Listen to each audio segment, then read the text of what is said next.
ರಾಜ್ಯ ಸರ್ಕಾರ ನಡೆಸ್ತಾ ಇರೋ ಜಾತಿವಾರು ಆರ್ಥಿಕ ಸಾಮಾಜಿಕ ಶೈಕ್ಷಣಿಕ ಸಮೀಕ್ಷೆಗೆ ಭಾರೀ ವಿರೋಧ ವ್ಯಕ್ತವಾಗಿದ್ದು ಎರಡನೇ ದಿನವಾದ ಇಂದು ಸಹ ಹೈಕೋರ್ಟ್ನಲ್ಲಿ ರಿಟ್ ಅರ್ಜಿಗಳ ಸುದೀರ್ಘವಾದ ವಾದ ಪ್ರತಿವಾದ ನಡೆದಿದೆ. ಮಧ್ಯಂತರ ತಡೆಯಾಜ್ಞೆ ನೀಡುವ ಸಂಬಂಧ ನಡೆದ ವಿಚಾರಣೆ ನಾಳೆಗೆ ಮುಂದೂಡಿದ್ದು ತಡೆಯಾಜ್ಞೆಯೋ ಇಲ್ಲವೋ ಅನ್ನೋದು ನಾಳೆ ನಿರ್ಧಾರವಾಗಲಿದೆ. ಆ ಕುರಿತ ಕಂಪ್ಲೀಟ್ ಡೀಟೇಲ್ಸ್ ಇಲ್ಲಿದೆ. ಇನ್ನು ತೂಗುಯಾಲೆಯಲ್ಲಿ ಜಾತಿ ಮರು ಸಮೀಕ್ಷೆ ವಿರುದ್ಧ ಹೈಕೋರ್ಟ್ನಲ್ಲಿ ವಾದ ಪ್ರತಿವಾದ. ನಾಳೆ ನಿರ್ಧಾರವಾಗಲಿದೆ ಜಾತಿ ಮರು ಸಮೀಕ್ಷೆ ಭವಿಷ್ಯ.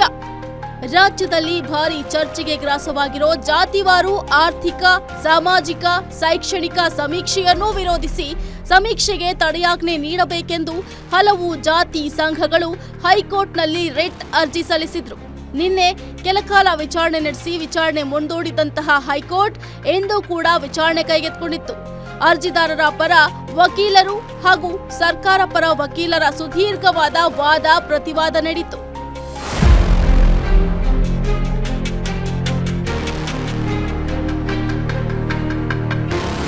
ಹೈಕೋರ್ಟ್ ಸಿಜೆ ವಿಭು ಬಕ್ರು, ನ್ಯಾಯಮೂರ್ತಿ ಸಿಎಂ ಜೋಶಿಯನ್ನ ಒಳಗೊಂಡ ವಿಭಾಗೀಯ ಪೀಠ ಅರ್ಜಿದಾರರು ಹಾಗೂ ಸರ್ಕಾರ ಪರ ವಕೀಲರ ವಾದ ಪ್ರತಿವಾದವನ್ನ ಆಲಿಸಿ ತಡೆಯಾಜ್ಞೆ ನೀಡಬೇಕೋ ಬೇಡವೋ ಅನ್ನೋದರ ಬಗ್ಗೆ ನಾಳೆ ವಿಚಾರಣೆಯಲ್ಲಿ ನಿರ್ಧಾರವಾಗಲಿದೆ ಅಂತ ಪೀಠ ನಾಳೆಗೆ ವಿಚಾರಣೆಯನ್ನ ಮುಂದೂಡಿದೆ.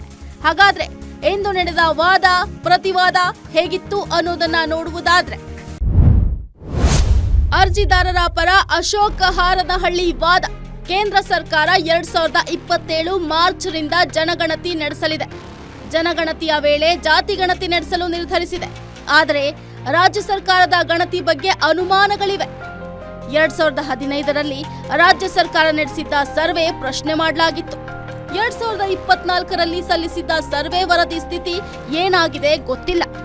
ಹಿಂದೆ 150 ಕೋಟಿ, ಈಗ ಮತ್ತೆ 420 ಕೋಟಿ ವೆಚ್ಚದಲ್ಲಿ ಸರ್ವೆ. 1561 ಜಾತಿಗಳನ್ನ ಸರ್ವೆ ಮಾಡಲು ಸರ್ಕಾರ ಮುಂದಾಗಿದೆ. ಜೊತೆಗೆ ಹೊಸ ಜಾತಿಗಳನ್ನ ಸರ್ಕಾರ ಸೃಷ್ಟಿ ಮಾಡಿದೆ. ಜಾತಿಗಳ ಬಗ್ಗೆ ವಿಶ್ಲೇಷಣೆ ಇಲ್ಲದೆ ಸರ್ವೆ ನಡೆಸಲಾಗ್ತಿದೆ.